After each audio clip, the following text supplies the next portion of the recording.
Good afternoon, everyone. Welcome to the May 9th, 2023 regular meeting of the Historic and Cultural Preservation Committee. Can we get a roll call?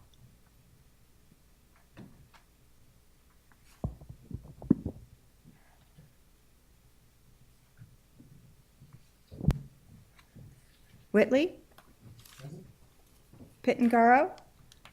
Present. Perlis? Present. Van Omeren? Present. Reinhardt? Present. We have 5 members attending.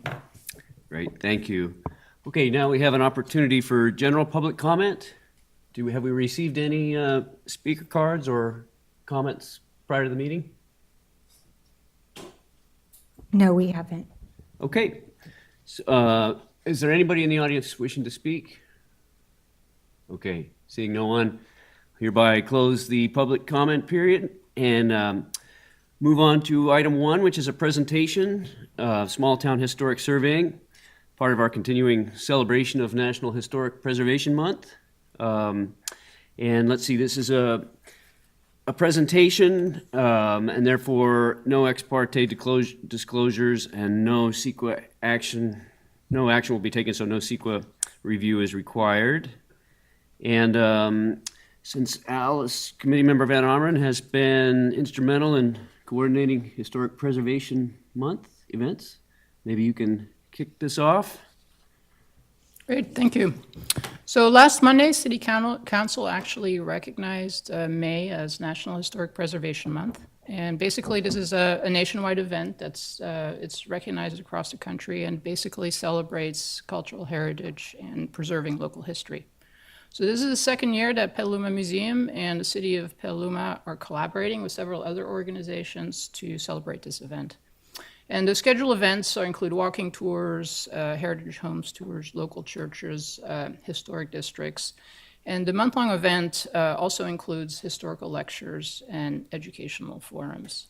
2 events that are coming up that I want to bring to your attention is, I'm not going to list all the events that we have, but 2 that I want to point out is on May 21st, there's going to be a tour of 3 historic churches downtown. It'll be St. John's Episcopal, St. Vincent's Catholic Church, and then the First Congregational Church. So that's on May 21st. And the other notable event that I want to point out is the 8th Street Historic District Tour, which will be on May 28th. So those are kind of 2 walking tours that I want to point out. But for tonight, we really wanted to also include lectures and educational forums. So tonight, the HCPC has invited Jerry Holen to talk about historic surveying as a preservation tool.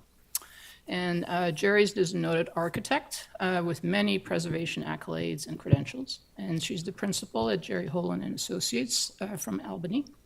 She's nationally recognized for providing guidance and renovating and rehabilitating historic buildings, and she works closely with the State Office of Historic Preservation, local history review boards, and public agencies. So based on that, she has agreed to speak to us tonight about historical surveys and the importance of them, and then she's going to focus on a survey of a project of a small town that was done a few years back. Mm-hmm. Yeah. Thank you. Okay, thank you. I'm Jerry. Now, do you guys want me down here or up on the podium? I kind of feel like I'm like looking up over the screens, but I'm comfortable here. What do you guys prefer? It's fine. What do you think? Podium? Okay, so do I still click the mouse now? Yes, I'll go ahead and screen share. Okay.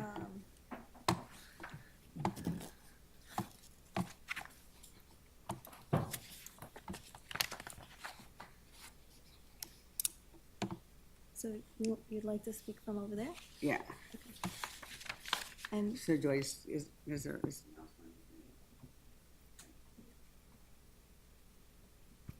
You can do it there too. It's fine. Yeah, how will it work with the, It doesn't matter. We can see you. We can see the Well, I screen think too. a challenge is if you stand there, I don't think the mic's going to pick you up quite well.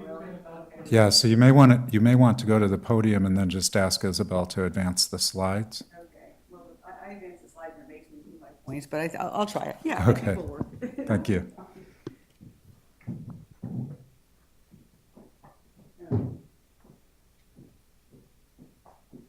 Okay, you can see me, can you hear me?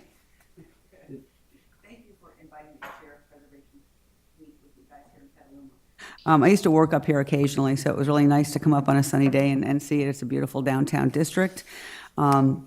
So again, thank you, and I was going to give an introduction, but I think Alice covered everything, so we're fine. I am going to talk a little bit about survey work today, and I think everyone knows how important surveys are. I mean, they're important for landmark designations, design review, environmental reviews, building permit applications. And so I think surveys are the basis for sound historic planning. If you've got a good survey, you can kind of get a city moving forward in the right direction. Okay, now can you advance? So this is kind of the topics that we're going to cover today, and hopefully we'll end up looking at a case study, and I'll review the pros and cons of the survey that I was involved with a few years ago. Okay, go ahead. So I looked at the website here in Petaluma. It looks like a pretty good program. You've got 3 historic districts, which is impressive, and you've got a list of historic landmarks and places. So I thought that looked really nice. But then I looked, and we talked about this, Alice, when we were on the phone. It's like there's really only 22 landmarks for the city, which for a city the size of Petaluma seems a little low. And just to give you some perspective, I practice a lot in Berkeley. We've got over 1,000, and I think we're an exception, but, and we have 1 historic district. And then in Larkspur, which is a real small town, we have 126 and 1 historic district, the downtown district. So it may be that sometime in the future, Petaluma may want to expand its list or do some additions to the inventory here. And they would probably start with some kind of a survey, but whether it focused on the entire city or specific areas or specific building types, it could be a number of different, it could be approached in a number of different ways. And preparing a survey is done in a number of different ways. There's the real big surveys where the city would hire a consultant and they, or a firm, and they would survey the entire town. Another option would be for the planning department itself to prepare a survey and hire a consultant. Or what I find most typical in smaller towns are just local residents or historic societies. They go out with their, little things and they write up their little, surveys and their, DPR forms 523, and they just kind of get an informal quasi list going, and that's how Walnut Creek still is, and I'm pretty sure San Rafael is.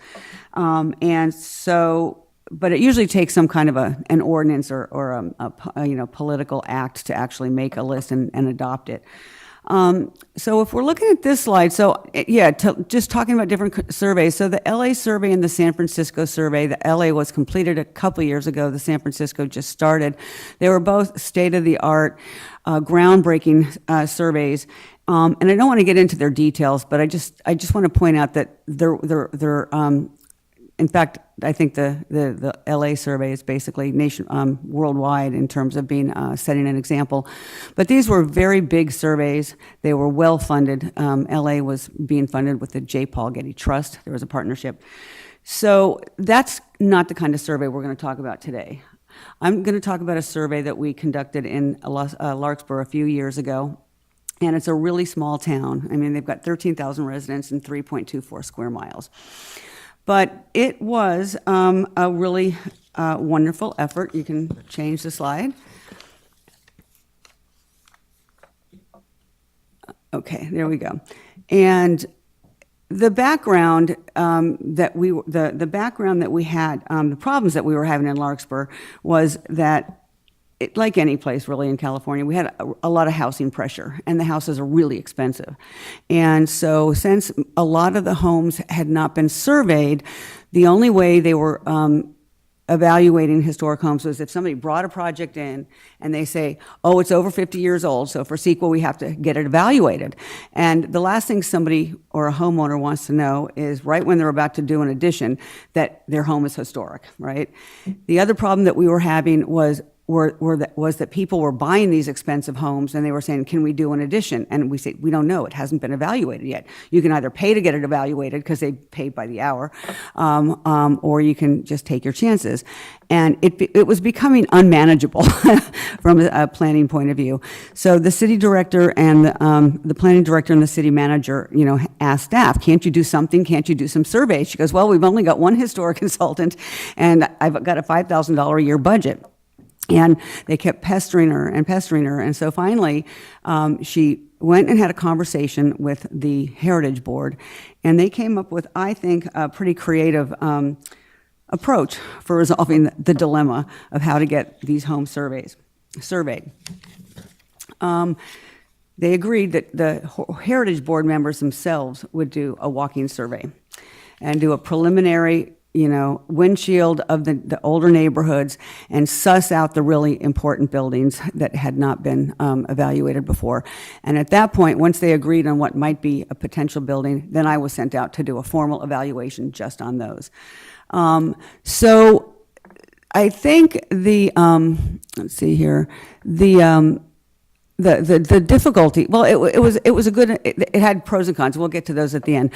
But I think the primary organization, planning staff kind of really organized it so that we had the formal reviews, and then I had to come up with the training session. I had some evaluation forms, but I had to figure out how to teach 5 people that some know a lot about buildings and some know absolutely nothing about buildings, to kind of evaluate a building. So can you go to the next slide, please? And so this is the Larkspur survey. Next slide. So here's how we approached it. We didn't have a lot of resources, obviously. We just focused on the 3 older neighborhoods that were right around the Old Town District. So you've got the Madrone Canyon, you've got the Magnolia one, and Baltimore Park. Those were the ones we were focused on. And the city of Larkspur had, in 1978, they started their first historic inventory list, and that was basically just the downtown National District. That was it. That was on the register, and that was their district. And then in 2008, they had done a little bit of a haphazard reevaluation of the existing inventory list, and they added about 20 older homes or 25 older homes that were right around the old city hall. So it was a pretty incomprehensive list. It was definitely not, any kind of definitive list of these are the important buildings in Larkspur. So these were the neighborhoods they decided they wanted to focus on. We also decided that we were not going to look at any buildings older than World War II, even though there are a lot of significance built after World War II. We just did not have the resources to do it. Okay, next. So this is basically the 5-step process that we followed. The planning staff actually prepared spreadsheets, neighborhood by neighborhood, street by street. Each board member was assigned a street that they had to go look at, and they had to check off on the spreadsheet. And then I had to give them a training session. So that's kind of the pre-survey prep work. Then the board members were told to go out into the neighborhoods, and if something looked historic, fill out a 523A form. That was the main thing, was for us to get a DPR 523A form for any building that was potentially historic. Once they had surveyed all the neighborhoods, we came back with probably about 20 buildings with 523A forms. And the underlying premise was, if it even looks historic, just fill out a 523A form. We're going to bring all those 523A forms back to the board, and the board voted each one up or down. It either had potential to go on our inventory list or it did not. Okay? So if it did not, it went into a file and we forgot about it. But if it did, then I was sent out to go do a formal evaluation, put a point score on it, give it a rating, and then we would have, at the end of the process, and we got to the end of the process, we would have a list of all the potential new buildings we wanted to add to the inventory. So we called this the phase 3, or the 3rd phase of the survey work in Larkspur, but it was probably the most comprehensive phase that they did. Okay, next slide, please. So this is the neighborhood spreadsheet, one of the neighborhood spreadsheets that each board member would get. The blue rows are just different streets. That's the street break. And the green, the rows that are highlighted in green are buildings that are already on the inventory list. So you can see most of them aren't on there.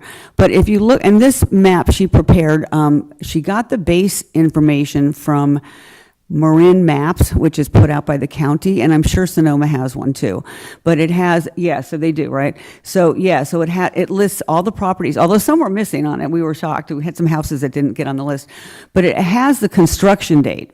And if you look at this one column under the construction year, there's a lot of 1920 buildings here that had not been evaluated. Those are really old buildings. So a lot of them just hadn't been evaluated. So this was a really helpful tool, so we knew we really got the neighborhoods covered. Okay, next. Okay, and this is my little survey session. This is just the outline I used. But basically, the goal is to teach 5 people how to figure out a historic building. And they had a number of tools, and we kind of gave them 3 or 4 tools that they could use while they were out in the field. And I gave them a design lesson, a simple design lesson, and another design tool too. I also went through, after we gave them and I'll show you the slides, the design session that I gave them, but I also photographed a typical block. And so during the meeting, the training session, I said, okay, here's this house, what is it? Here's this house, what is it? And it was just a block like right across the street from City Hall. So it was really very informative. Okay, next. So this was the first tool that they had, and this is probably the Bible in Larkspur. It's a history book. Alice, it's a real history book, right? It's not just postcards. But it probably lists every important person, place, or thing in the city of Larkspur. So and it has a lot of the older neighborhoods, older homes, and the people associated with those older homes. So when they were looking when they were walking in the neighborhoods and looking, they were always told to check this book first, and they would probably get most of the information that they could from this book. If the home was a little bit more obscure and it wasn't in there, then they would have to go to the next tool. Go ahead and advance the slide. And they got a lesson in how to read Sanborn maps. And so if the building looked like it could be historical, but maybe it looked a little different, they could look and see if they could find the building on the Sanborn map and look for the footprint. And if the footprint was radically different, maybe it was altered, maybe it wasn't altered, maybe it had been torn down and rebuilt. But they could also kind of, check the dates if they needed to on the Sanborn maps. So I thought that was a good tool for them to learn, because they never knew what a Sanborn map was. I was always saying, it's on the Sanborn map. I'm like, what is a Sanborn? So now they know. Okay, next. And then the design tool that we gave them this is the cover of Rehab Right. I don't know if anybody's familiar with this, but this is a publication that the city of Oakland put out in the late 70s or early 80s, and it was for homeowners that owned older buildings. They were trying to save the older buildings, and these homeowners were doing a lot of the work themselves and destroying historic fabrics. Older windows were getting replaced with aluminum windows, and so on and so forth. So this is a real good beginner's guide to styles, and we gave them each a copy of the book. And then, next slide. Then the last thing we gave them was the Form 523A, DPR, Department of Parks and Recs, 523. And it's not a difficult form, it's not complex, but if you've never done one, it could be intimidating. All I was really looking for was, a picture of the property, the style, and if they could figure it out, the date. And if we could get a 523 on all these older buildings, we at least satisfied CEQA. The historic resources had been identified. They hadn't been evaluated, but they've been identified. Okay, next. And here's the design lesson, or the history lesson on how to figure out styles. What I did was I went around Larkspur and I picked 2 examples of each of the really popular styles that we were looking at. And we've got Victorian, we've got colonials, we've got arts and crafts, Spanish Mediterranean storybooks, and California bungalows. Those are the 5 primary ones. And of course, as anybody knows that studied styles, there's a lot of transitional styles and a lot of ambiguity. So nothing's really black and white, A or B. But anyway, this was our Craftsman bungalow examples. Did we go back one, and did we skip the classicals?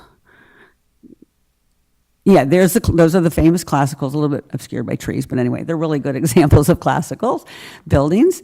Next. These are our Craftsman bungalows. Next. And then there's a lot of the Spanish and Mediterranean revivals and storybooks, especially in the Baltimore Park neighborhood, and a lot of them had not been evaluated. And then next. And that is the ubiquitous California bungalows, which we have an abundance of. But those were the primary styles that we were focused on. And I think the board really appreciated that we had local examples rather than the ones you get in books tend to be a little bit more elaborate than we had here in Larkspur. So with that and their books, they were sent out into the neighborhood, and this is what our field work looked like. On the left is a DPR 523 form that was filled out by the chair, Hillary, and it's a really good example of one. This one, she gives me the style, she gives me the date the building was built. She tells me at the bottom it had not been evaluated, which I would assume, but she didn't know.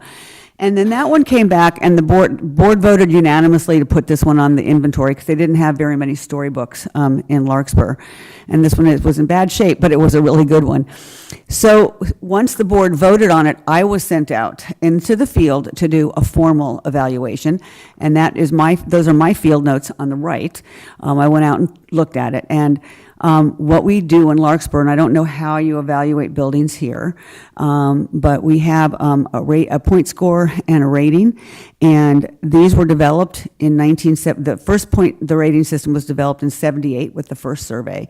When they did the upgrade to the inventory list in 2008, the historian Dan Peterson, which I believe worked here as well, he revamped the scoring so that it was more consistent with the California Register and the National Register scoring systems.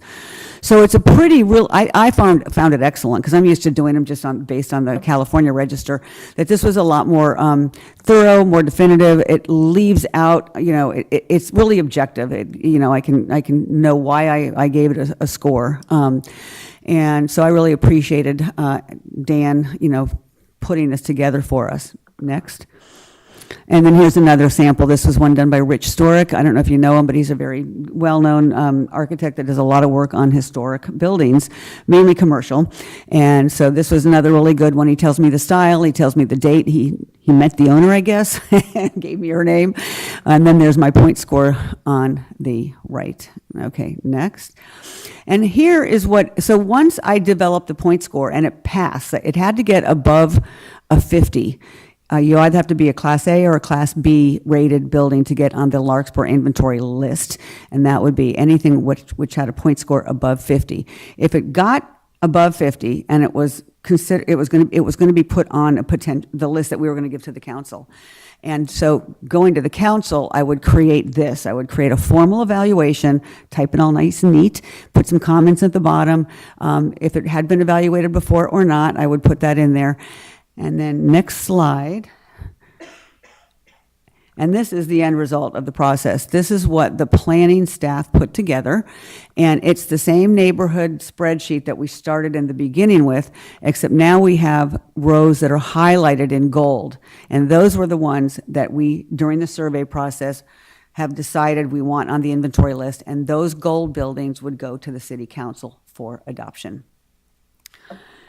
So next, so it was, like I said, it was a pretty good process. And so we just had given this a similar presentation at the CPF conference, and we had two of the board members who did a lot of the work also presented with us, and we had them kind of tell us what they thought of the process from their point of view. And I'm going to say the brunt of the work came on the shoulders of the board members because they had to spend their Saturdays or their Sundays or whatever going out and walking the neighborhoods. But really and truly, we got positive feedback from the board. We had one board member, I'm going to say this, we had one board member, he was a really busy attorney, worked on the weekends, and this was really becoming a hassle for him, and we ended up just taking his buildings and giving them to the other board members who had more time. But he was the exception, and he was still a good sport about it, he just couldn't get his buildings done on time.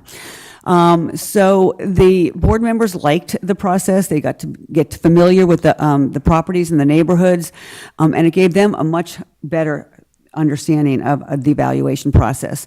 The local historic examples were helpful. Hillary, for example, had no background in planning or architecture whatsoever, so that was really a good lesson for her to learn. And then it helped them. Is my thing going off and on here, or is it just me going back and forth? Okay. And it helped them later in doing project reviews, so they kind of understood more what they were, what that little funny, piece of, woodwork was on the top of the Victorian, and why Jerry thought it was so important and it couldn't be lost, It also helped the neighborhood and the residents understand what the listing and the inventory list. There are 3 layers of review for each building before it gets to the council. It's not an arbitrary process. It has to have some merit architecturally, it has to have integrity, it has to be related possibly to a famous founding, family. So they understood that it wasn't just some person saying, oh, that's a cute old building, there was research done. And it also showed the residents that the board was on the ground actually doing work. And Rich pointed out that this really wasn't a windshield survey. It was a real walking survey. They did research, they looked at the style, they did the 523A forms. So I call it a windshield survey, but it really wasn't. And I think they really liked meeting the homeowners and talking to the neighbors. They had to wear lanyards, and they were walking around because people were always like, what are you doing, taking pictures of my house, So they'd have to explain the process. And so they really enjoyed doing that, meeting people in their community. And at the end of the presentation, I asked Hillary what her best takeaway was, and she said she thinks that the survey work should be a mandatory requirement for everybody on the board. And I thought, yes, that's great, So that's kind of, that's kind of the basics of it. Now, the end result of the survey was that the pandemic hit, right? Everything just screeched to a halt for pretty much 3 years, and they're just kind of now coming back. I think they had their first in-person meeting last month, and so by that time, the city council had entirely changed. They don't even know what we're doing, and the entire 2-person planning staff retired. So everybody's kind of gone. We've presented this information to them. They have it in the file, and they do use the DPR forms. But they'll call me up and say, do you remember? I'm like, I don't have a copy of them. They're in the file. It's like a paper file, at the office, and no one knows where it is. But we're kind of getting organized, and we are using the information. Whether we get it all organized and in front of the council, again, we're hoping. We don't know when that might happen. Can you go to the next slide? Okay, and again, just to reiterate what we did, there was some, prep by planning and prep by the planning staff and me. The board members did the survey. The board members voted it up and down. I did a formal evaluation, and then it finally ended up with the staff doing a summary of all the buildings to be listed. Okay, next. And so so these are what I think are the important takeaways for the survey.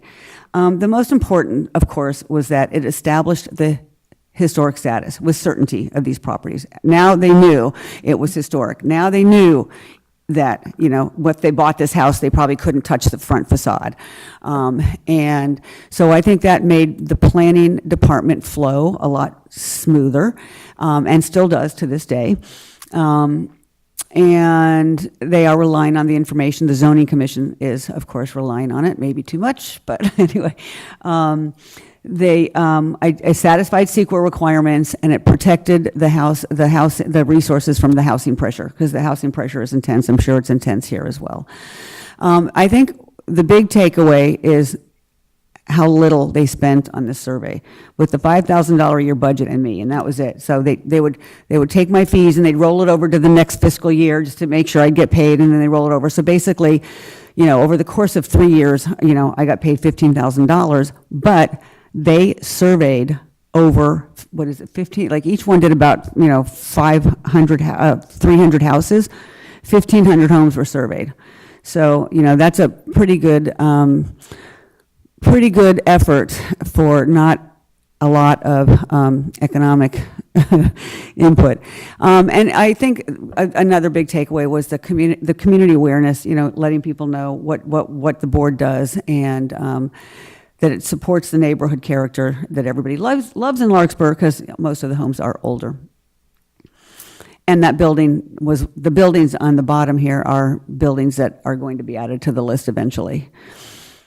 So the cons, of course, staff thinks that it took a long time because in 3 years, we only covered 3 neighborhoods. But if you look at when Dan Peterson did his evaluation and upgraded it in 2008, he only did 25 homes, and that took him 3 years. And San Francisco survey, 120,000 parcels, they're doing theirs in 7 years, and Los Angeles did 880,000 parcels, and they did it in 7 years. So I don't think it was that long. It seemed like it took we wanted to get it done, and there's still some other neighborhoods that we would like to do, but in any case, it might not be as long as it thinks.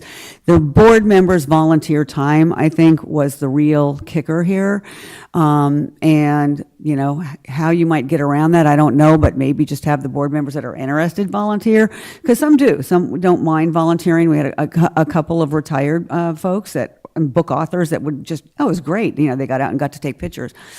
And then, of course, like any survey, some existing homeowners said they contested it. They didn't want to be on the list, and they were going to go to the city council and complain, that kind of thing. And that's the way you always, kind of a response you can always expect. And I was going to say it's probably limited to smaller towns and mostly residential type buildings. Because I think if you start getting into big downtown buildings, different styles and different things like that, it gets a little bit more complex. But I think if it's a residential scale neighborhood, and Larkspur's pretty walkable, each one of those neighborhoods you could probably get through in a day. So I think it has a lot of merit and a lot of applications. And so I kind of think of this survey as like a hybrid survey, right? I was a historic consultant. It did have a guide, but it was really done by volunteers, the board members. And most of them were not experienced, 2 were, but in any case. So I think it has a lot of application, and I hope, that the word gets out that, you can do this yourself if you're really motivated. Let's see, do I have a last slide here? Yes, and here are some of the just examples of the other buildings that are going to be added to the inventory. And that's it. If you have any questions, I'd love to answer. Yeah, go ahead, John. Hi. Could we have a copy of your slides? She has it already, yeah. Great, thank you. Yes, great.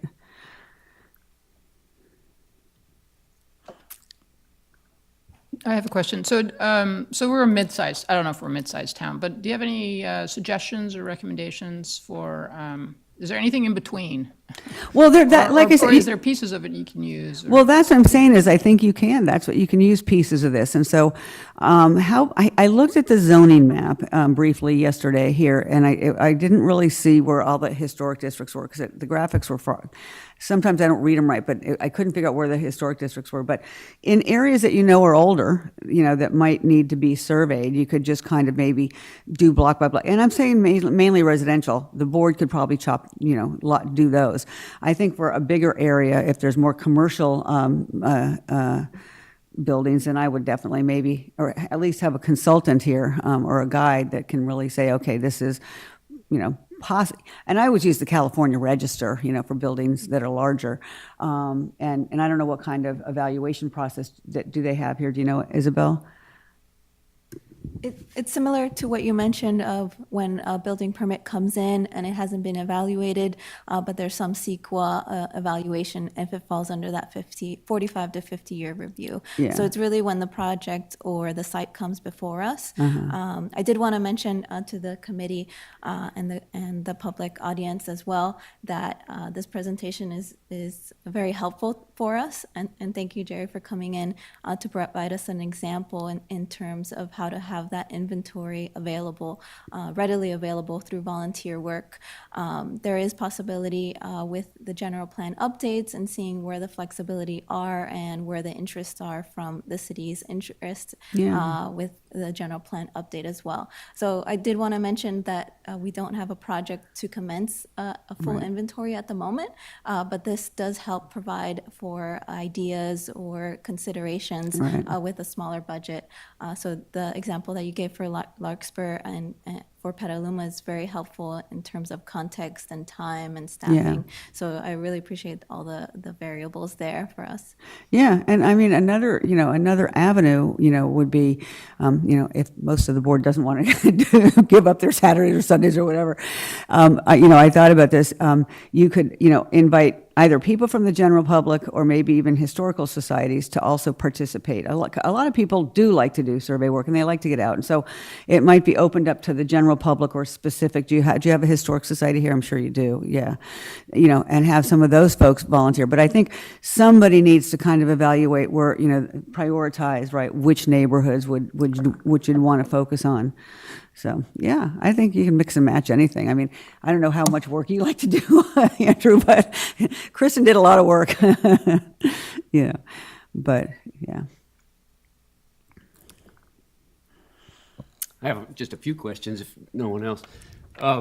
First of all, so once the inventory was established, did that trigger, was there some further regulatory in place so that triggered a different level of review, or were there some standards that were then applied? No, once they were on the inventory list, the first one you're talking about, 1978, it was mainly just a couple buildings. It was the National Downtown District. So everything had already been evaluated because it was on the National Register.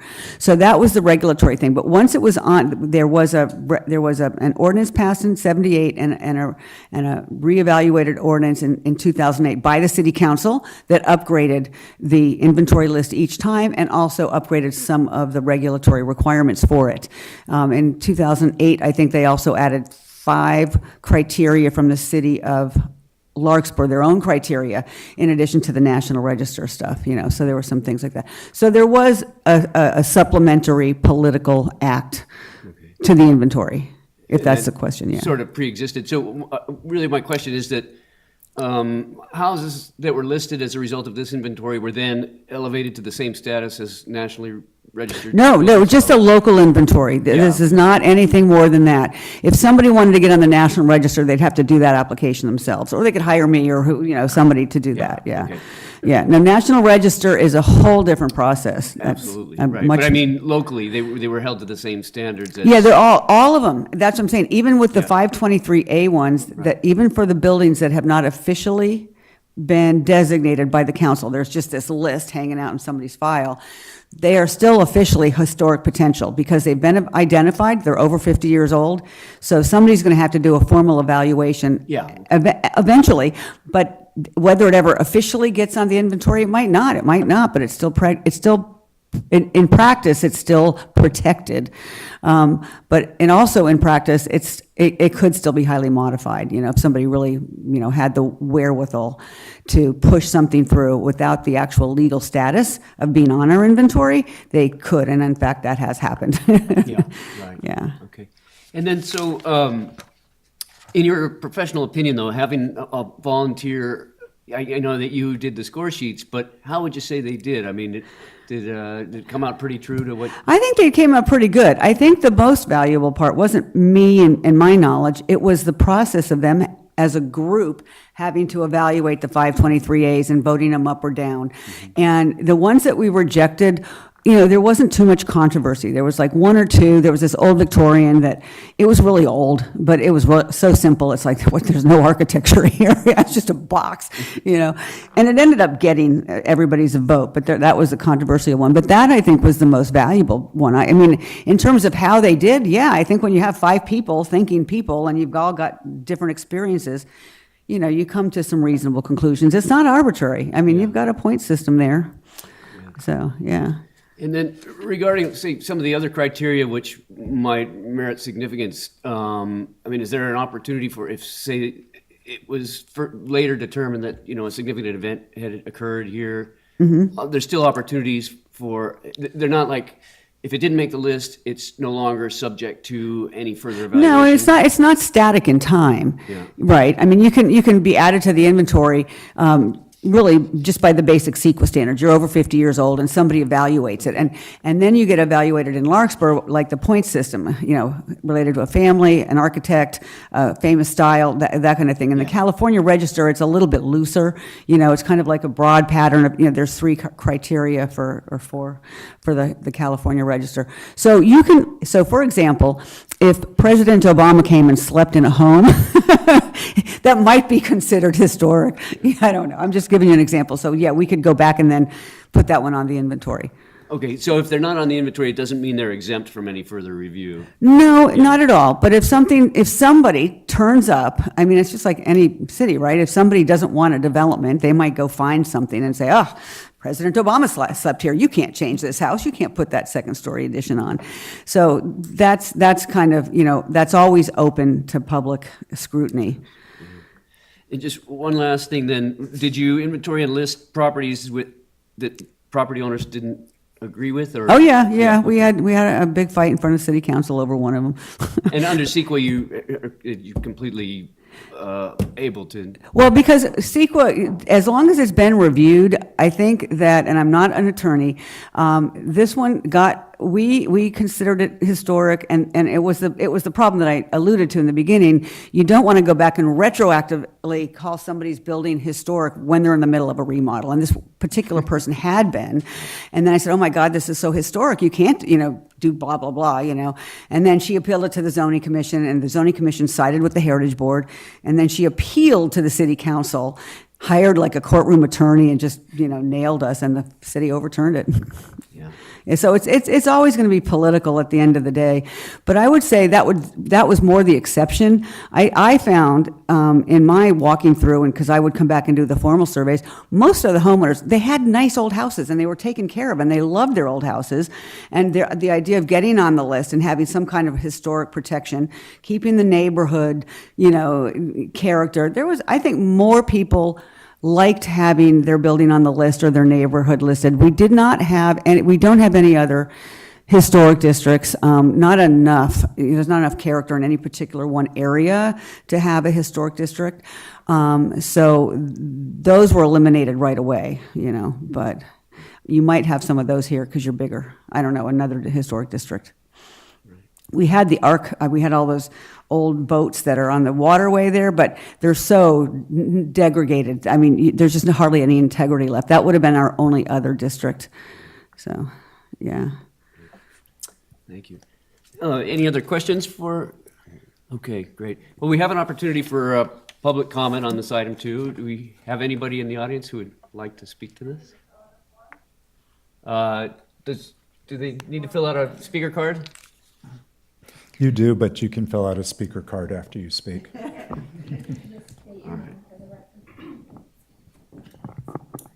My name's Catherine Reinhardt, local historian.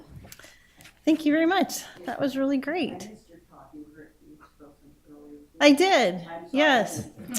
It was great. I was wondering about, so I was just thinking, more of a comment. We already have a windshield survey that's been on, and as you probably remember, on the Riverfront Warehouse District. So that would be kind of one, if the city was to go in that direction, that might be one to start with. And then I had a question about, so once these properties are on the list, what, from a design review standpoint, is that kind of the next step to create? So they're on the list, and so nothing happens unless they submit a project, right? Thanks, Isabel, I want you to, I'm sorry. I can hear you, but. Yeah. Okay. I talk loud sometimes. Yeah. So it's just like any other historic review. If you're on the historic list, and I think most towns are like this, if you do anything to that building, it has to be reviewed by the planning department and/or the historic consultant. So in Larkspur, any historic building that is being changed, I would have to review. And that would be a design review. And I would do a design review in relation to the Secretary of Interior standards to make sure that they all complied with those. And then once it passes, my report goes to the board approves it, the Heritage Board. They said, yes, we agree, or no, we don't agree. Here's a condition of approval, like keep the front door, change the roof. Then it goes to the Planning and Zoning Commission. They have the final say of the project. But the Planning and Zoning Commission very rarely overturns the Heritage Board. So once the Heritage Board, we're having one project now where the architect wants to change all the wooden windows on the front. And we said, no, you can't, they're not deteriorated, And so then he took that argument to the Zoning Commission and he said, we want to change the windows. And the zoning chair said, well, the Heritage Board said no, so we're not going to override that, So But ultimately, it can always get appealed up to the city council, you know, so that they're the final, of course, if somebody's really angry about something, they can do that. But if a building's not on the list, it goes through a similar process that they do here in Petaluma. If it's over 50 years old, somebody takes a look at it and evaluates it. Okay. But it sounds like, oh, I have a few more minutes. But it sounds like the homeowner or the property owner does not actually have like design guidelines in front of them to kind of.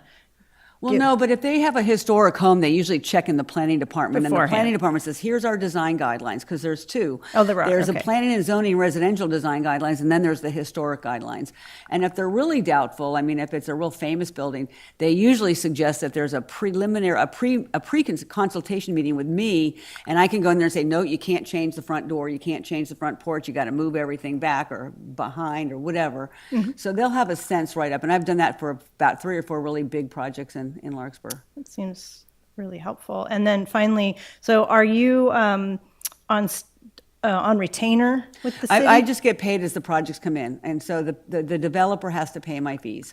But does that go through the city? Yeah, it goes to I work for the city. So that- and that eliminates the conflict of interest. Most cities just say, here, go, you know, it's over 50, go hire your own consultant. And then the consultant is hired by the, you know, the developer. And so of course no, it's not historic, you know. And so I think most cities that do a lot of preservation work have some kind of a consultant on retainer to avoid that.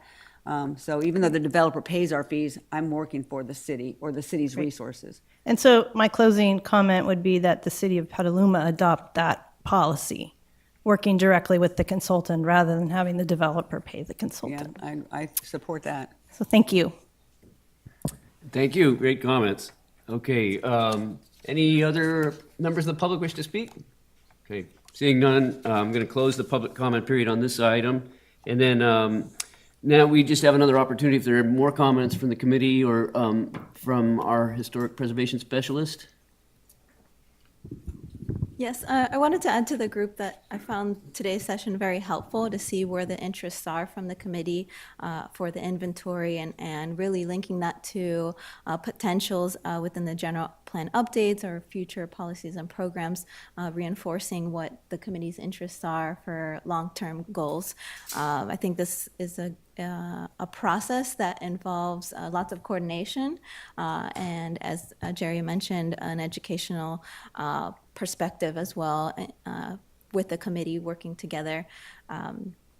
Again, there was comments from the public about design guidelines and objective or subjective reviews. That is something I'm going to touch upon in our next presentation, and that does help provide streamline a design process once a project or a question about historic integrity comes up in front of a planning application. So I think both presentations today are very helpful for Preservation Month and provides the committee for some thought within the process of our work. Agreed. Thank you very much. Okay, Committee Member Perlis. I have a recollection, which might be wrong, that when the Peterson inventory was done in 78 or so here in Petaluma, that the feet on the ground were students from Sonoma State. And there's another good idea. I like And I was wondering, I was going to ask you if you know, I don't know if he had a grant and was paying them or if it was coursework and they were getting credit for it. But do you know of any local schools with any professors who might be? Well, I think any of amenable the to that. community colleges, right, and then, you know, whatever other larger colleges we have up here. And I don't even see, I think high school might be okay. It just kind of depends. I don't know what kind of programs they have. So educationally, I don't know, but I think that's a really wonderful idea. I didn't even think about that. If you use students and they get credit, that just is like a, you know, two birds with one stone. Yeah. I also wanted to add that there have been graduate students that use some project or nomination as part of their dissertation. So I have seen that occur in the past, and that helps really their research project and working with the committee or with the city. And those tend to be larger projects, more value to their time.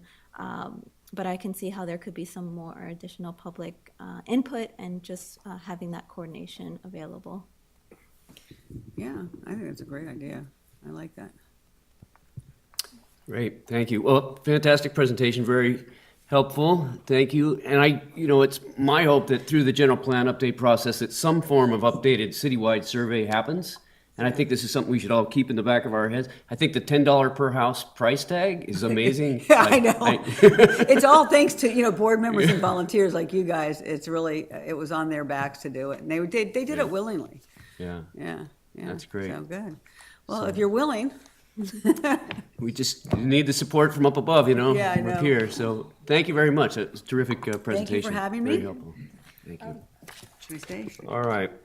So, shall we move on to item 2, which is another presentation? On recent state housing laws and historic resources, staff's to present a summary of recent updates to state housing laws. Again, this is a presentation, no action, and no CEQA review required. And so I'd like to turn it over to our Historic Preservation Specialist, Isabel Castellano. Thank you again. Thank you, Chair. I enjoyed the first half of the presentation, so I have to get my bearings for the second one. Believe I'm screen sharing, and this is the second item for today's agenda on recent state housing laws and its relationship and inclusion with historic resources. Again, my name is Isabel Castellano, and I'm working with the City of Petaluma as Preservation Specialist. And on our meeting today, we also have Planning Manager Andrew Triple. Today's presentation on recent state housing laws provides a summary of recent updates to the California state housing laws, and as mentioned, discussing the potential relationships between the regulatory changes within the historic resource. I'd like to share that this is an excerpt from a previous webinar hosted with California Preservation Foundation this past February. There was a variety of guest speakers invited as part of a 3-hour webinar to discuss the recent housing laws and the inclusion of historic resources. There was also case studies provided with the examples from Sacramento, Santa Monica, and San Francisco. So today I'd be covering just the recent state housing laws and providing a brief overview for today's discussion. That webinar was much more extensive, and it covered much ground in terms of the whole state of California. It also had conversations for objective design standards and form-based codes that are in response to these legislations, and the recording is available on CPF if you'd like further information. In the following slides, the information will first briefly define what the historic resource is for the general audience and identify the 3 types of registers that fall for these resources. Again, the overview for these state housing laws and highlighting a couple of them, and its interaction with the resources, and mention how the Department of Housing, Community, and Development has provided resources, and again, the objective design standards. With this introduction and the objectives is to determine the historic resources and their significance, again, recognize and consider and really understand how there is benefits to historic resources, and just being aware of the recent housing and the need that there is. To briefly summarize, the historic resource may be a building, structure, site, district, or object, generally with a typical age of 45 years or higher. They support a historic context, significance with respect to American history, architecture, or archaeology, and extending to engineering or culture, and demonstrates, again, the 7 levels of integrity, and the aspects are the location, design, setting, materials, workmanship, feeling, and association. And extending the historic resource, it does include eligible resources and designated. So CEQA treats both eligible and designated the same. Similar to what Jerry mentioned earlier, how once it is identified, it is recognized as a historic resource, then it has the potential to be nominated within one register. through the CEQA as well, substantial adverse change to historic resources to be avoided and mitigated through discretionary review, and that includes the CEQA process.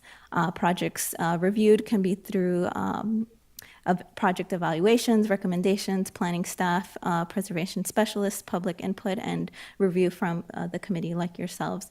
This is based on a judgment call with decision makers and are informed using criterias such as the Secretary of Interior standards or design guidelines.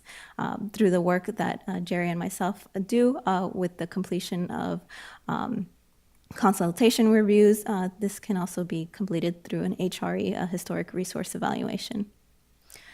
Through the historic resources, they're eligible, as you're aware, through the federal, state, and local registers. These show a different level of significance on various aspects. So we have these available in California, whether national, state, or local. There are many cities with a variety of historic resources, and to point out, City of Petaluma's Historic Commercial District is an example of historic resources listed in all three registers, and it includes local landmarks within the district. As you're well aware, that we do have a strong sense of place, and it's really informed by our historic resources, whether it's from the commercial area, the residential, the World War II, a variety of styles mentioned in our design guidelines, and the importance of the contributors to a character-defining area. The historic resources, again, can be located in the commercial and historic district and a variety of locations with a variety of buildings and uses and zonings. Keeping in mind that there is high importance with state housing, particularly with California, the state housing plan established in 2022 keeps in mind the historic resources could be residential. And really this plan is to identify and address the housing crisis within the past couple of years. From the information provided online, there are 3 objectives where this housing plan tries to address keeping Californians in their home, producing more affordable and climate-smart housing, and really continuing the act and urgency to address homelessness and housing needs. So again, there is importance to address housing and keeping in mind how the historic resources fall under those applications. Again, in summary, the recent housing laws are really an effort to address and produce housing for all income levels, incentivize and affordable housing construction, create streamlined regulatory processes, increase housing density and ADUs, and increase use of public transit. And here we have an image back from when in Petaluma. And I do want to warn on the next couple of slides that they are text heavy, and I just want to briefly summarize which of these housing legislations are of use and would provide a hefty conversation for us today. These recent housing legislations are a variety from 2017 to 2022, and they are selected for today's conversation. So just to briefly mention, starting from streamlined approval process to addressing Housing Crisis Act, including duplex and lot splits, no parking minimums, affordable housing, middle-class housing, ADUs, and junior ADUs. For today's benefit and committee, I'll try to run through, but please feel free to have any questions. We can also summarize at the end as well. For SB 35, one of the first ones for today's conversation is for a streamlined approval process, and it authorizes a development to submit an application for ministerial review. It does not apply to developments requesting demolition of historic structures that is on a national, state, and local historic registers. This would then require a discretionary review versus a streamlined approach. So this does cover when a historic structure has been listed, and it does not allow demolition, whether it's for streamlined, but through a discretionary process. Jumping onto the SB 330 for the housing crisis, it does prohibit local agencies from enacting new laws that would have an effect in reducing the legal limit. SB 330 does take into account potential and eligible historic sites and requires a determination whether a parcel or property is historic at the time of the application. So that this is an opportunity before that application is deemed complete to identify it as a historic resource, and that could be done through an HRE or administrative review, but again, reviewed before that completion. And there is an exemption after the work has begun if there's any archaeological findings that does open a further review for historic determination.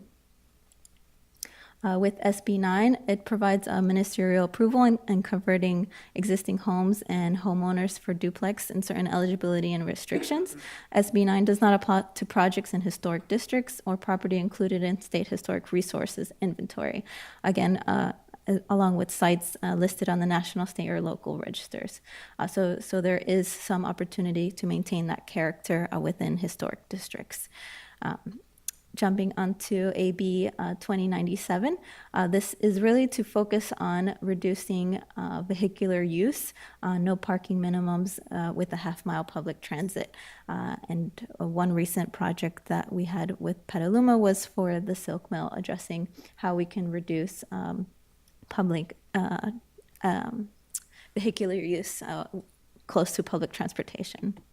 And this would come under other historic resources located within half-mile public transit.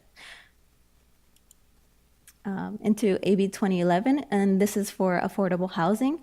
Just to summarize, whether it's related to historic resources, it does not apply when there's development that requires demolition, again, of the historic structure, whether it's listed on the 3 registers. Jumping to SB 6, this is really to incorporate the Middle Class Housing Act and allows residential use in commercial zone properties. Again, with SB 6, there is ministerial review that is also exempt from CEQA. And there's some other categories for ministerial and streamline review, whether it meets affordable housing, 100% affordable housing in the commercial zones, and mixed-use housing projects within commercial corridors. So that one is a bit in terms of criteria. Running through, but please feel free to have any questions. These are text-heavy, and of course, we have had a couple of interesting designs that include ADUs and other projects for historic structures. So to summarize the last two, the accessory dwelling units, we do have these in the city of Petaluma, and we have provided this through a subjective review, including criterias in our IZO section. But AB 2221 and AB 897 imposes objective design standards to prevent adverse impacts on real property that are listed in the California Register.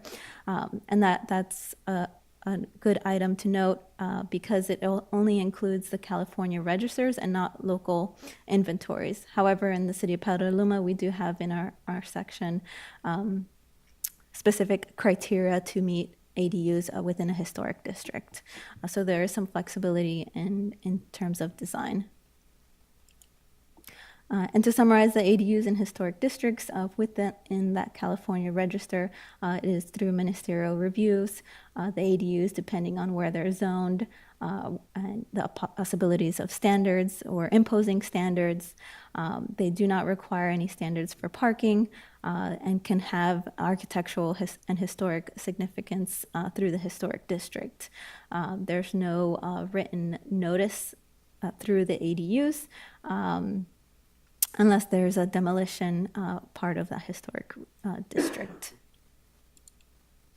And to summarize everything that I just briefly went through, this is a nice table to understand when the housing laws does and does not apply for historic resources.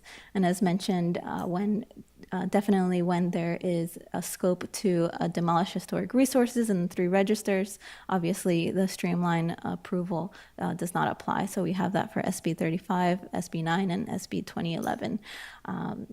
And for the other housing laws, whether it applies when there is a determination of a historic site or not, and if there are no parking minimums, whether historic structures or not, and how those ADUs have those objective design standards for either single-family use or multifamily dwellings. And there are various resources available and toolkits. This is one from the Department of Housing and Community Development. There's various others that are useful in terms of comparing. There are several other cities that have implemented their own. So there are a variety of ways of how to address standards.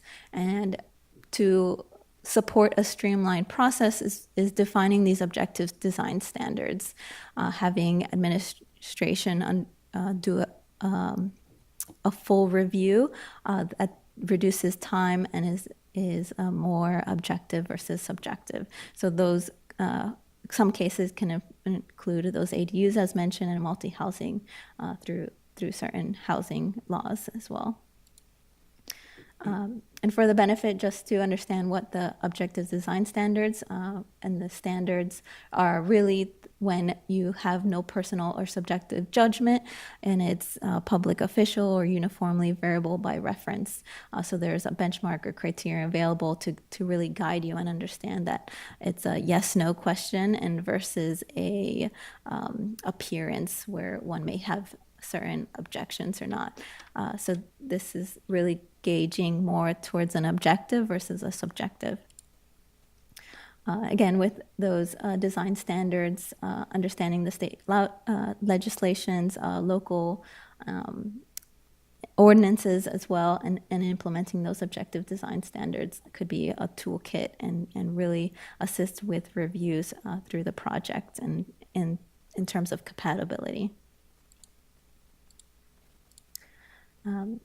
Again, this is briefly to emphasize versus the discretionary review and the ministerial review, to understand the difference between the two, how it could be more streamlined approach, whether it's for a housing project, a project that has a historic resource, including those objective design standards to really streamline the process for a subjective judgment versus a compromise or a discretionary review.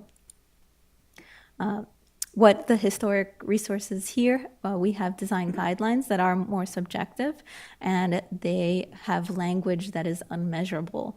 So there is some time that requires some review versus if there's opportunities for objective standards within historic districts or certain areas with historic sites, that does streamline the approach and it is more measurable and quantifiable and definitely more enforceable to the design. And these objective design standards could include measurements, ratios, either a checklist, scorecards, and performance. In the presentation, Ari mentioned how they had certain criterias and scorecards to elevate how a historic resource can be eligible or identified into eligibility and into future nomination. So whether these objective design standards are for housing or evaluating historic resource, there's some opportunity here. And there are some good measures for updating the local registers on a timely basis versus a couple of years and not following or maintaining that inventory for staff purposes. So it's really helpful to understand where the state is coming from for housing and how historic resources could really assist with that process and making sure that we don't lose the character or the integrity of each individual property. So there's some opportunity for development, whether that's standards or just fine tuning any ordinances that we may have. So I hope everyone enjoyed the presentation and available for questions. Again, this is a brief overview. There's definitely more resources available online and could be a much lengthier conversation. But for today's purposes, just how the historic resources really falls into place, and hoping everyone enjoyed today's presentation. Thank you. Thank you very much, Isabel. Great synopsis of 8 new laws. Do we have any questions for Isabel? Okay, committee member Van Arman? Yeah, was there any funding tied to any of these legislation? Or do you know of it? That went down, probably doesn't come down to us. I'm not aware of the direct funding per housing legislation. There probably are some grant opportunities, understanding what the historic resources are. There's definitely a case-by-case basis. But that's always a question of how can it be funded? How can we educate the property owners or the applicant that this is a historic resource, whether it's eligible, whether it's nominated, whether it's in an inventory. There's a lot of educational opportunities, and I think it is by case-by-case basis. Okay. And then next question, is there any specific one that applies more to us? I imagine the ADUs are, but is there one that that's more? From the design guidelines and really emphasizing how they can be more objective, yes, we do recognize we do have historic district design guidelines that could be updated, that could be emphasized more generally for streamlined reviews. We do have that opportunity, mentioning it and supporting it in the general plan update, and having that availability and staffing for that work. We do have historic districts. We do have a historic downtown, and there's much opportunity there.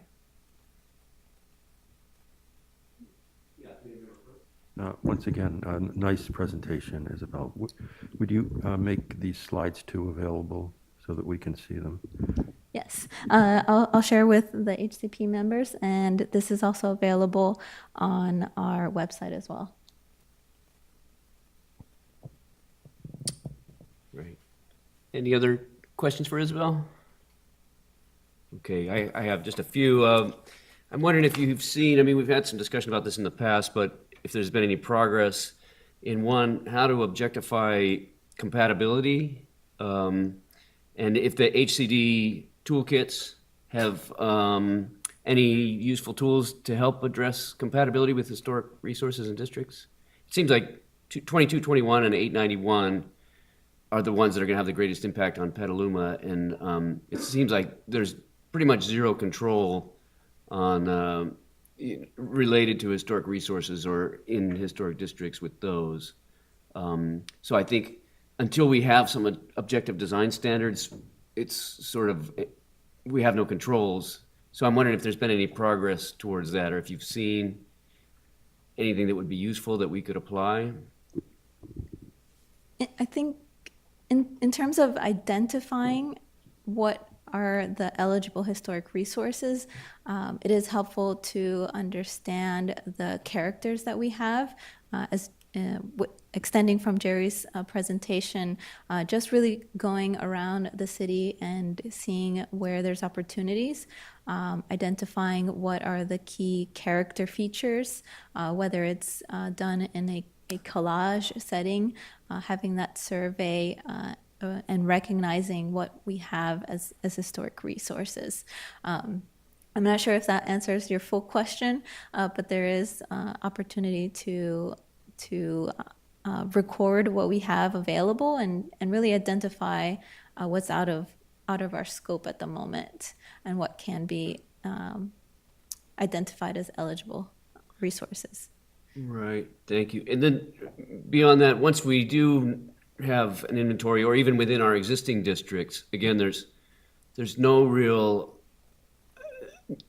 control that we would have in applications that are fall under 2221 or 891, regardless of whatever resources may be adjacent or whether they're in a district or next to a National Register property.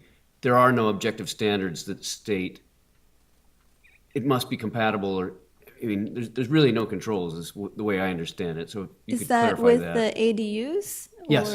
Or, well, we do in our section, in, I believe, section 7 in our IZO, certain criterias for ADUs. So we do have that in place. Okay. And this is more for other cities that don't have that already installed within their code. So we do have a streamlined review process for these ADUs. I don't know if you recall for 245 Howard Street, that had an HSPAR discretionary review, and it had an ADU administrative component and scope to that project.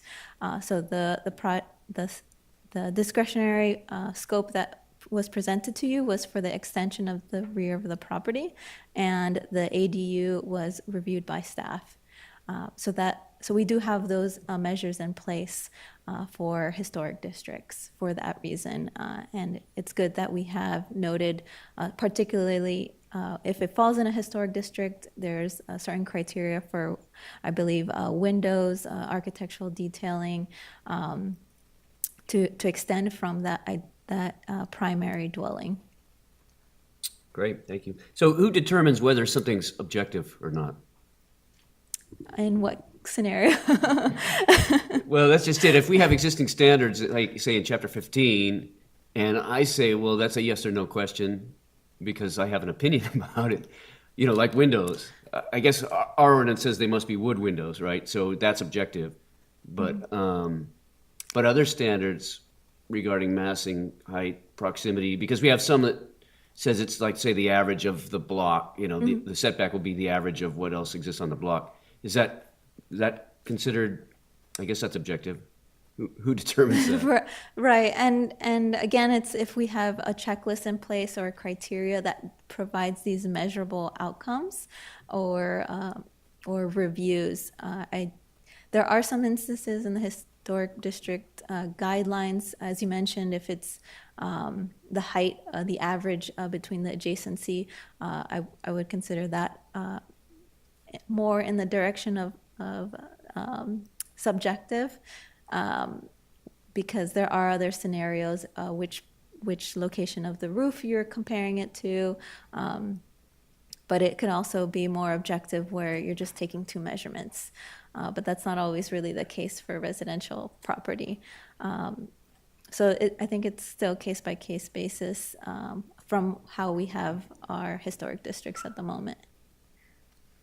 And so until we get some direction, say through general plan update or otherwise, to update our design guidelines to sort of objectify them, are we, these reviews are completed ministerially by staff, and you have to determine which standards apply?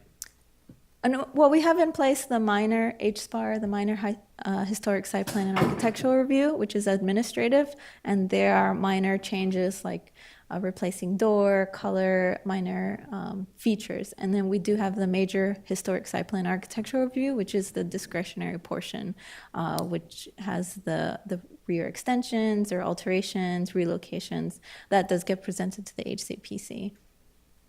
So there is some review, whether it's administrative or discretionary, to present to the HCPC. Okay. Well, thank you. So we also have an opportunity for public comment during this item. Do we have anybody in the public? Have we received any comments? Okay. Public comment period is hereby opened and closed. And another opportunity for any further comments on the item. I think this is helpful, and I'd be great if, as new legislation comes up, I mean, there's no way for us to track this, but if it's ever definitely pertinent, it'd be great to get updates once in a while. Thank you.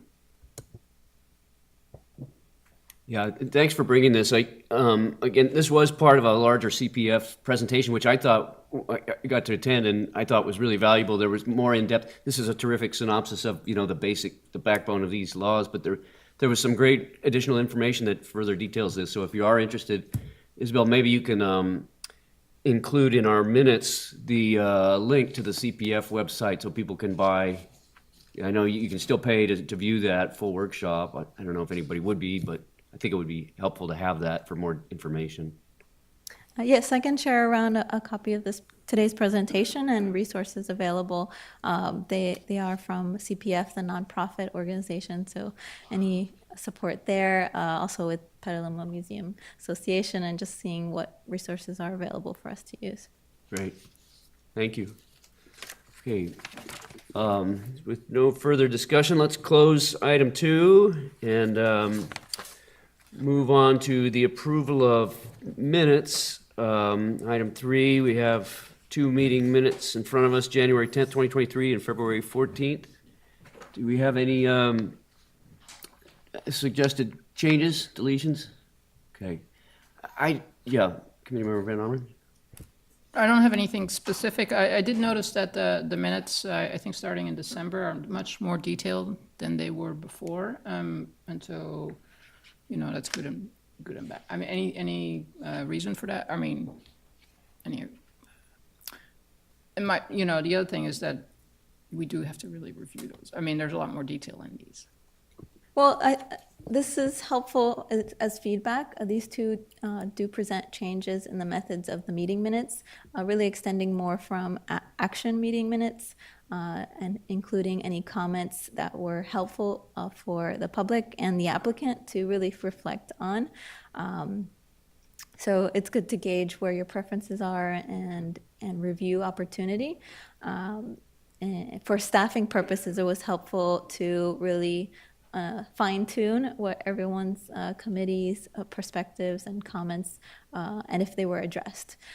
So there are larger projects coming into us, and it just helps for tracking purposes. And it's an attempt to record meeting minutes a little bit further than just the action notes. I know I appreciated the additional detail. I mean, when it's 4 months have gone by, it's really helpful to have something to jog your memory. And I have one minor change to the January 10th. I just need to clarify the reason for my recusal on the Hotel Weaver was that I'd worked for the property owner, not for the applicant. And that's it. So do we need a motion to approve? Can we approve both of them at once? Yeah. Sure. Motion to approve the minutes with that change? So moved. Second? Okay, thank you. So approved as presented and with one revision. All right, I think, okay, moving on to public hearings and matters for consideration, I guess. Committee comment falls under that. Any members of the committee have some general comments you'd like to make? Okay, none. I'll just report then on the ad hoc committee that we formed last month. We have had one meeting of the committee members and one joint meeting with staff, and I think both were productive. John and I met. We're looking at 2 levels. We're kind of looking at immediate changes that can be just clarifications that can be made to the IZO to make, I think, streamline, and give the public a better understanding as well as give staff a better understanding of how that needs to run. So that's one level. And then on a kind of a higher level, which very similar to the topic of today's presentations on the surveys and design standards, we're looking at ways to hopefully bring new programs to the city, probably in parallel with the general plan update. And there's one in particular that John's been working quite a lot on that I think he's prepared a presentation that we'll hope to see at an upcoming meeting. It's going to be reviewed by staff and kind of as an informational, as a recommended thing that hopefully we as a committee can decide whether or not we should move forward with this. But I think it's great. He's done a lot of work on that. And so we'll continue to meet, and we're hoping to get the phase one, wrapped up quicker than originally intended, and then I think the phase two part is going to parallel the general plan update. So moving forward. Okay, so no further committee member comments. Let's turn it over to staff comment or planning manager's report. Great, thanks, Chair. I believe that Isabel has some comments related to updates on various projects. Thanks, Andrew. As mentioned earlier, 245 Howard Street was a residential project with the ADU, and that's been moving forward on both aspects of the project. So it's good to really work with the contractor on site and any design revisions, which have been very minor. The other project I've seen come forward through building permits is the Silk Mill, the Hampton Inn expansion. They've so far provided one submittal and have received their first round of comments through building and planning. They've really addressed all the from the resolution, they've addressed all the conditions that we discussed and detailing. So it's going along pretty smoothly, and hoping to receive a second review submittal shortly. So I've covered 245, Silk Mill, Hampton. We also have the Amy's Kitchen that's moving along pretty good, and good communications with their architect and their team, and hoping to have some sites within and report back from their progress. But as you can see from the downtown, they have the scaffolding and the second row of windows in place. So that's a pretty good project to see moving forward quite successfully. We do have some other minor residential projects that may come forward shortly this year, and it's good really to see the involvement of property owners with their architects. So I've enjoyed that conversation between their applicant team. Thanks. Great, thanks, Isabel. We appreciate those updates. Additional, Chair, we have one item that we would like to discuss with the committee. We've had some interest in transitioning the Planning Commission meeting time to a start time of 6 p.m. Currently, the commission starts at 7 p.m., and it does tend to make for late evenings when the commission meets. However, if we do transition it to 6 p.m. On the second Tuesday of the month, that would also potentially create a conflict with HCPC, and we do want to avoid that conflict. So what we would like to propose to the committee for consideration and just some feedback this evening would be to change the committee's meeting day of the month to either the first Tuesday or the third Tuesday of the month, and still begin at 4 p.m. Today's, feedback today would just be to inform staff on which steps to take next. And should you choose to transition to either the first or third Tuesday, then we would bring a resolution forward in June for the committee to vote to approve to officially change the day of the meeting. Do any committee members have any conflicts or questions? Was there a reason that the fourth Tuesday wasn't brought forth? Well, the fourth Tuesday, we have a conflict because Planning Commission meets on the second and fourth Tuesdays of the month. So there would be the days that are not conflicted at all are the first and third. I have no objection to either. Neither do I. No objection. No objection. Okay, I would just vote for the first because the third is the general plan update committee, which I serve on. Sure. And, yeah, so if nobody objects, I would vote for the first. Okay, great. Well, thank you. We appreciate your input, and we'll work then to bring forward a resolution at the June meeting to move the meeting day of the month to the first Tuesday. I would recognize that in July, the 4th of July falls on the first Tuesday of the month, so we'll have to resolve because then the regular meeting would not be held. But we can look at holding a regular meeting on the third Tuesday then in July. So we can get back to you with more information on that for sure. Do you think the planning commission timing change will happen that rapidly? Well, my objective would be to take the resolution to Planning Commission on the fourth Tuesday of this month, which would be May 23rd. So their resolution then would move their start time to 6 p.m. And then June, I believe our next regularly scheduled meeting is June 13th. Bring forward the resolution to the committee to change the day, and then those would both sync up in July. Great, thank you. Thank you. And Andrew, I would like to add to the committee that we've appreciated the coordination when there's joint hearings. And we do suspect there may be other study sessions that are joint hearings.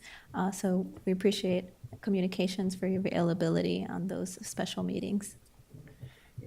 Since you brought that up, can I comment on that? Just a question for future consideration. On the couple of joint meetings we've had, or the one anyway, where the entitlements are split out, so this committee's doing design review and the planning commission's doing ZTA or whatever that is, I found that kind of awkward, and I thought it was sort of limiting in the amount of feedback that was given, where I thought a joint meeting, I would be open to having a joint meeting be a true joint meeting where either both parties act on all entitlements, or we decide that design review is subject to both parties or something like that. Just for consideration, it did come up at the Silk Mill where planning commissioners came prepared to comment and weren't able to, and I thought it would have been valuable to have the input. So I leave that to you, but just my Sure. Well, and it's not just up to me. We would have to do zoning code amendments to Chapter 24 in order to implement that. Because currently Chapter 24 stipulates the review authorities for each entitlement. And so the IZO would have to be amended in order to act upon that. However, I do think that after the Silk Mill project, we do want to find opportunities for both HCPC and the Planning Commission to participate in joint study sessions. And I think that would give you the opportunity to share comments and to dialogue amongst one another about aspects of the project that could then make the review of the entitlements for decision feel less awkward. Great. So I think any major design review, that would be a great application for a joint workshop. sure, Great. if HSPAR is required, right? Yeah. Okay, any further? No, that's all. Okay. Thank you, Chair. With that, meeting is adjourned. See you next month. Thanks. Thank you.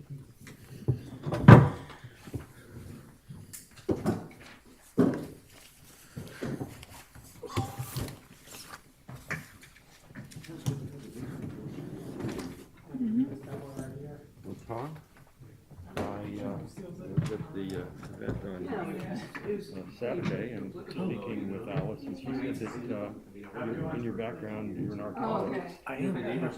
Recording stopped. Yeah. Okay. Oh, cool. I run the Anthropological Study Center, so we do archaeology all over California.